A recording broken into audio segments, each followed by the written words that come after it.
स्वराज्याचे गुप्तहेर शिवनेत्र बहिर्जी नाईक यांच्या संपूर्ण कार्याचा वेध घेणारे व्हिडिओ फक्त आणि फक्त आपल्याच चॅनेलवर।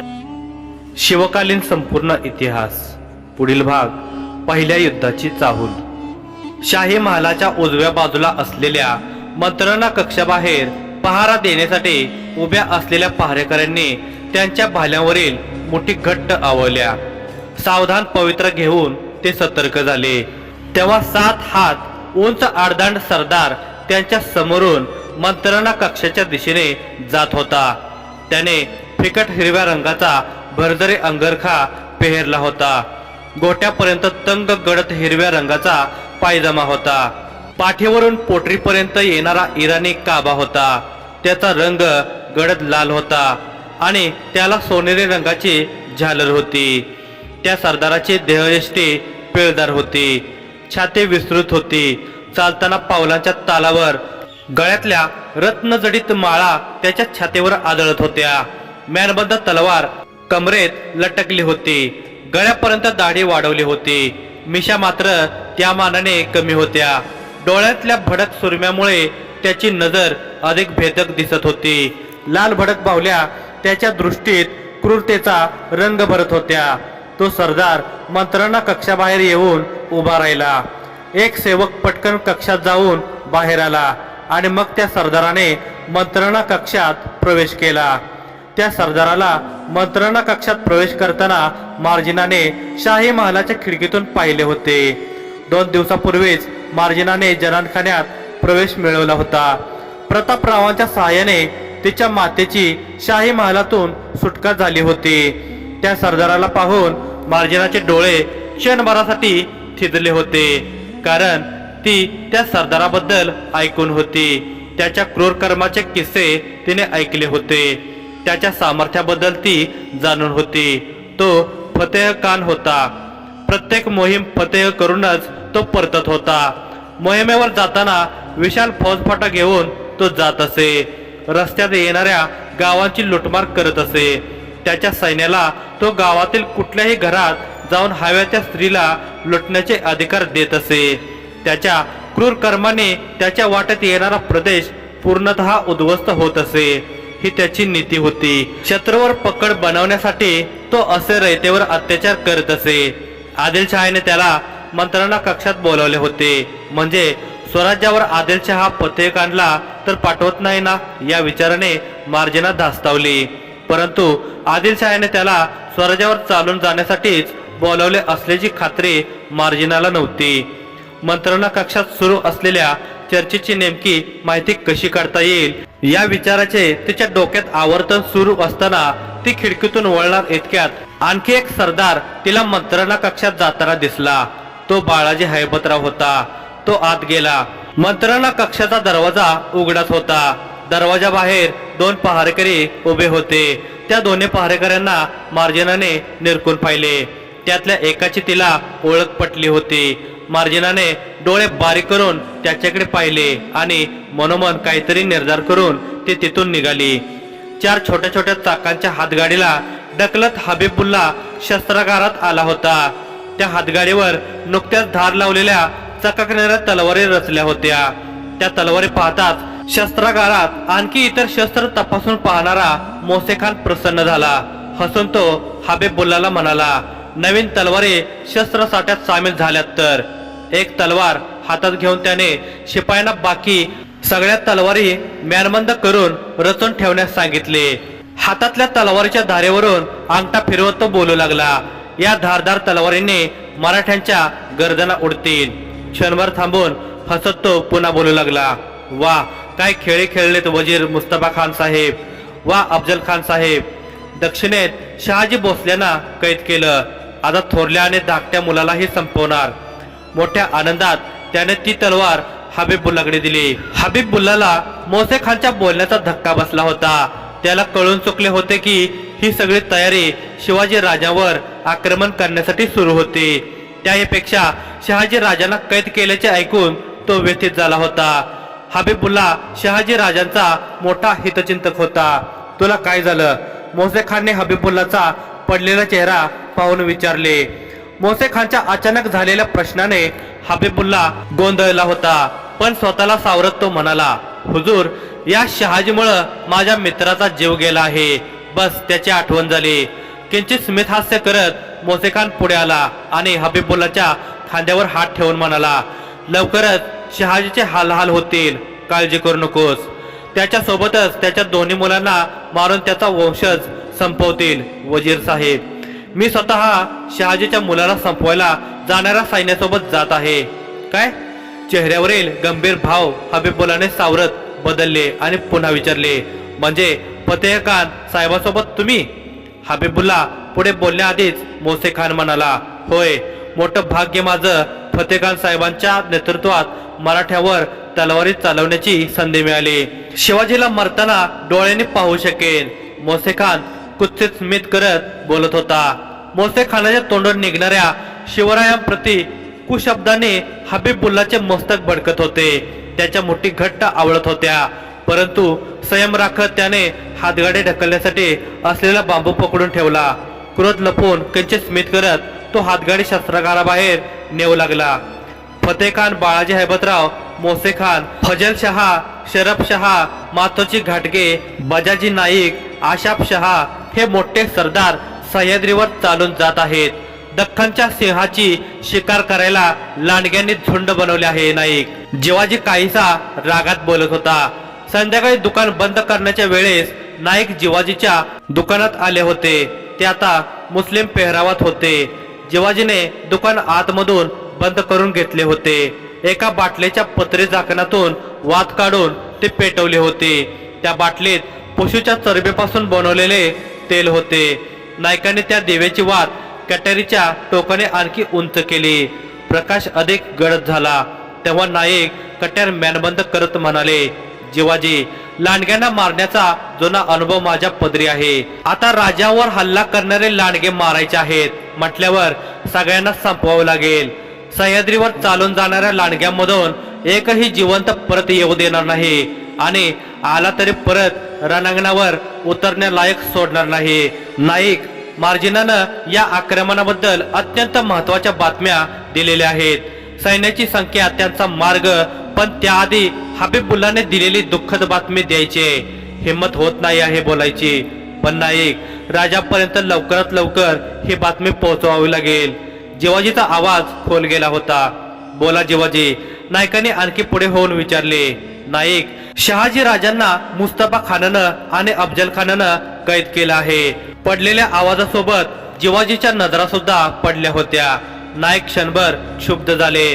खोल श्वास घेऊन सोडत म्हणाले, खूप मोठे चूक केले आहे मुस्तफा खानानं आणि अफजल खानानं.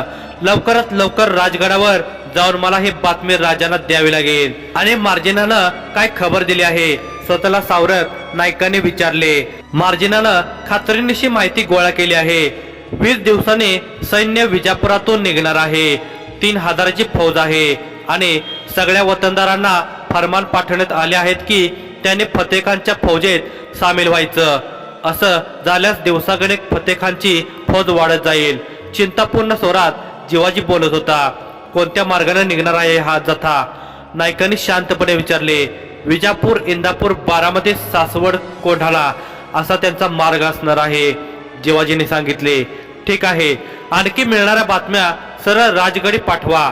मी रात्रभर प्रवास करून राजगडावर पोहोचतो म्हणत नायकाने कट्यार पायजाम्यात लपवली. नायकाचा इशारा समजून जिवाजीने दिवा विझवला आणि हळूच दुकानाचा दरवाजा उघडला. बाहेर कोणी नसल्याची खात्री करत त्याने खाकरले. त्या खुणीने नाईक पटकन दुकानाच्या बाहेर पडले. त्याचा फौजफाटा सह्याद्रीत पोहोचेपर्यंत 5 सहस्र सैनिकांचा होईल. हत्ती, घोडे, तिरंदाज, तलवारबाज यांच्यासह आलेला फतेह खान आपल्या मावळ्यावर द्वेषाने तुटून पडेल. मंत्रणा कक्षात राजांच्या समोरील आसनावर बसून नाईक काळजीपूर्वक स्वरात बोलत होते. सूर्य माथ्यावर येईपर्यंत ते राजगडावर पोहोचले होते. विजापूर जवळच्या जंगलातील गुप्त स्थळी त्यांनी आपला पेहराव बदलला होता. भीमा नदी ओलांडल्यावर त्यांच्यासाठी पूर्ववत तैनात असलेला घोडा घेऊन वेगाने अंतर कापत ते आले होते. त्यांनी आता एका सरदाराचा वेश धारण केला होता. या वेशामुळे शिवरायांचे मित्र म्हणून त्यांची दरबारात ओळख पटली होती, त्यामुळे ते थेट राजापर्यंत पोहोचू शकले होते. नायकाने पहिली बातमी सांगितली होती. फतेह खानाचे किती सैन्य आणि कोणत्या मार्गाने येत आहे याची कल्पना राजांना देऊन झाली होती. राजे शांतपणे आधी नायकांकडून समाचार ऐकून घेत होते. आता ते नायकांकडे एकटक पाहत होते. फतेह खानच्या आक्रमणाबद्दल नायकाने वेळेआधीच उपयुक्त माहिती दिली म्हणून राजांना नायकांचे कौतुक वाटत होते, तरी त्यांचा चेहरा गंभीर होता. राजांचा तो धीर गंभीर चेहरा पाहून नाईक क्षणभर थांबले, कारण आता ते जी बातमी सांगणार होते त्यामुळे राजांचे मन दुखावणार होते. जाणून बुजून नायकाने शहाजी राजांच्या कैदेची बातमी प्रथम सांगितली नव्हती. राजाने नायकांच्या चेहऱ्यावरून त्यांच्या अंतर्मनात काय घालमेल सुरू आहे याबद्दल जाणले होते. नायकांना सुद्धा जाणवले की शहाजी राजांच्या कैदेची बातमी राजापर्यंत आधीच पोहोचली असावी. नायकाने अंदाज बांधला आणि ते बोलू लागले, राज, आपल्या ठाऊक आहे आम्हाला, कान्होजी काकाने दक्षिणेतून त्यांच्या जासुदाला पाठवले होते. प्रातःकाळीच तो निरोप देऊन परतला. राजाने चेहऱ्यावर फारसे दुःख उमटू दिले नाही, परंतु पित्याप्रती तळमळ मात्र चेहऱ्यावर स्पष्ट दिसत होती. साहेबांना ही खबर? नायकाने चाचरत विचारले. हो, त्यांच्यापासून लपवायचे होते, पण लपवू शकलो नाही. स्वराज्याच्या मातोश्री म्हणून त्यांना शत्रूच्या कारवायांची माहिती असणे आवश्यक होते. खोल श्वास घेऊन सोडत राजे म्हणाले, राजे, त्या कुत्र्यांची हिंमत नाही आबासाहेबांसमोर जाऊन पकडायची, म्हणून त्याने झोपेत घात केला आणि आता शंभूराजांना पकडण्यासाठी धडपड करत आहेत. नाईक थोडे रोषानेच कडाडले. धडपड द्या, दादासाहेब त्यांच्या हातावर तुरी देतील याची आम्हास पूर्णतः खात्री आहे. राहिला प्रश्न आबासाहेबांचा, त्यांना सुद्धा आपण आदिलशहाच्या कैदेतून सोडवू. क्षणभर विचार करून राजे पुन्हा बोलू लागले, बहिर्जी पथकातील हेरांना दौलताबादेत प्रथम पदावर लवकरात लवकर स्थापित करा. राजे, आपला एक मराठा नजरबाज आधीच दौलताबाद मध्ये स्थापित आहे, तुम्ही फक्त आज्ञा द्या. नाईक म्हणाले, तुर्तास नाही, आधी समोर येणाऱ्या शत्रूला तोडू, आपल्या तलवारीची ताकद दाखवू, मग आपले राजकारण. जी राजे. नाईक, फतेह खान स्वराज्यासाठी संकट नाही तर संधी आहे, आपली ताकद दाखवण्याची संधी. आदिलशहाला अजूनही आम्ही फक्त शहाजी राजांचे पुत्र आहोत हीच ओळख आहे. आता आपण दख्खनचे राजे असल्याची ओळख करून द्यायची वेळ आली आहे. राजाने गळ्यातील कवड्यांच्या माळेवर हात ठेवत म्हटले. बोलताना त्यांची छाती क्रोधाने फुगली होती, पण चेहऱ्यावर मात्र कमालीचा संयम झळकत होता. पण राजे, त्यांचे सैन्य विशाल आहे हीच एक काळजी आहे. नायकाने अंतर्मनात कुठल्या तरी कोपऱ्यात जाणवणारी काळजी स्पष्ट केली. ही त्यांची भीती नव्हती, त्यांना मावळ्यांच्या जोरावर पूर्णपणे विश्वास होता. फतेह खानाकडे कितीही हत्ती असू द्या, नाईक आपल्याकडे सिंह आहेत. स्वराज्याच्या एक एक मावळ्याची ताकद तुम्ही जाणून आहात. मावळ्यांच्या शक्तीला आपण थोडी युक्तीची जोड देऊ, राजे ठामपणे म्हणाले. जी आज्ञा राजे. बहिर्जी पथकासाठी आणखी काही सूचना? नायकाने विचारले. तुम्ही इतर हेरांसमवेत फतेह खानाच्या सैन्यात सामील व्हा. स्वराज्याविरुद्ध हे युद्ध फतेह खान नाही तर बहिर्जी नाईक लढतील. आता कसे काय ते तुम्ही ठरवा. नायकाने दचकून पाहिले. राजांच्या मस्तिष्कात काहीतरी भव्य दिव्य योजना असल्याचे नायकांना कळून चुकले होते. राजे, तुमची ही योजना नक्कीच सफल होणार. तुमचा काय विचार आहे हे मी ओळखला आहे. आजच परत विजापुरात जातो. सारंगा आणि निळकंठ यांच्यावर तुमचे संदेश माझ्यापर्यंत पोहोचण्याची जबाबदारी देतो. नाईक म्हणाले, हो, अनेक महत्वाचे. जोपर्यंत फतेह खान स्वराज्याच्या निकट येत नाही तोपर्यंत आपण गाफील असल्याचे सोंग घ्यायचे. या आक्रमणाचे वादळ उठता कामा नये.